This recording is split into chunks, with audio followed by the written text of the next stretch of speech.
Book 2, Chapter 29, that fortune obscures the minds of men when she would not have them hinder her designs.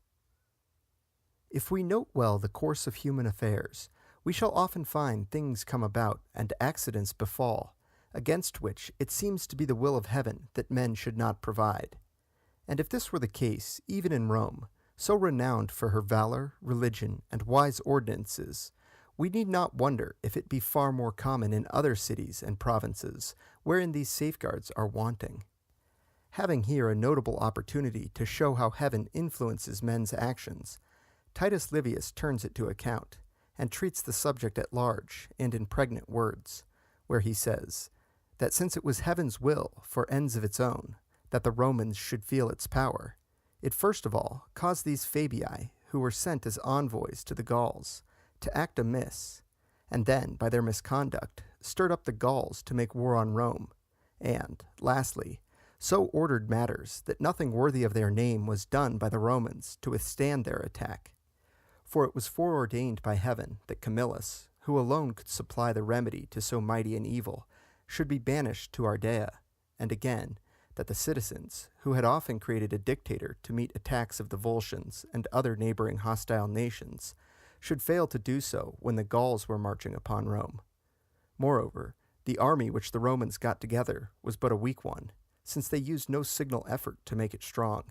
nay, were so dilatory in arming that they were barely in time to meet the enemy at the river Allia, though no more than 10 miles distant from Rome. Here, again, the Roman tribunes pitched their camp without observing any of the usual precautions, attending neither to the choice of ground, nor to surround themselves with trench or palisade, nor to avail themselves of any other aid, human or divine. In ordering their army for battle, moreover, they disposed it in weak columns, and these far apart, so that neither men nor officers accomplished anything worthy of the Roman discipline. The battle was bloodless, for the Romans fled before they were attacked, most of them retreating to Veii, the rest to Rome, where, without turning aside to visit their homes, they made straight for the capital. Meanwhile, the Senate, so far from bethinking themselves how they might defend the city, did not even attend to closing the gates, and while some of them made their escape from Rome, others entered the capital along with those who sought shelter there. It was only in the defense of the capital that any method was observed, measures being taken to prevent it being crowded with useless numbers, and all the victual which could be got being brought into it to enable it to stand a siege. Of the women, the children, and the men whose years unfitted them for service, the most part fled for refuge to the neighboring towns. The rest remained in Rome, a prey to the invaders, so that no one who had heard of the achievements of the Romans in past years, on being told of what took place on this occasion, could have believed that it was of the same people that things so contrary were related. Wherefore, Titus Livius, after setting forth all these disorders, concludes with the words, "So far does fortune darken men's minds when she would not have her ascendancy gainsaid." Nor could any juster observation be made. And hence it is that those who experience the extremes, whether of good or of evil fortune, are, commonly, little deserving either of praise or blame, since it is apparent that it is from heaven having afforded them, or denied them, opportunities for acting worthily, that they have been brought to their greatness or to their undoing. Fortune, doubtless, when she seeks to effect great ends, will often choose as her instrument a man of such sense and worth that he can recognize the opportunities which she holds out to him,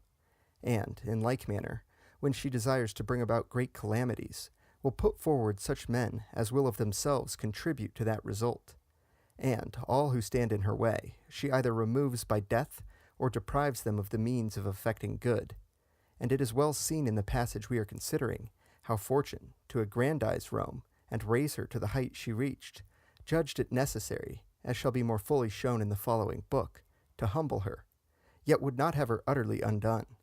For which reason we find her causing Camillus to be banished, but not put to death,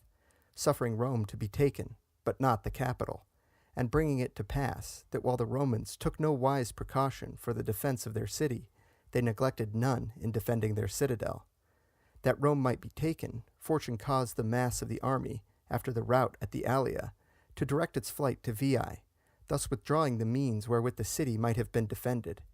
But while thus disposing matters, she at the same time prepared all the needful steps for its recovery in bringing an almost entire Roman army to Veii and Camillus to Ardea, so that a great force might be assembled for the rescue of their country, under a captain in no way compromised by previous reverses, but, on the contrary, in the enjoyment of an untarnished renown.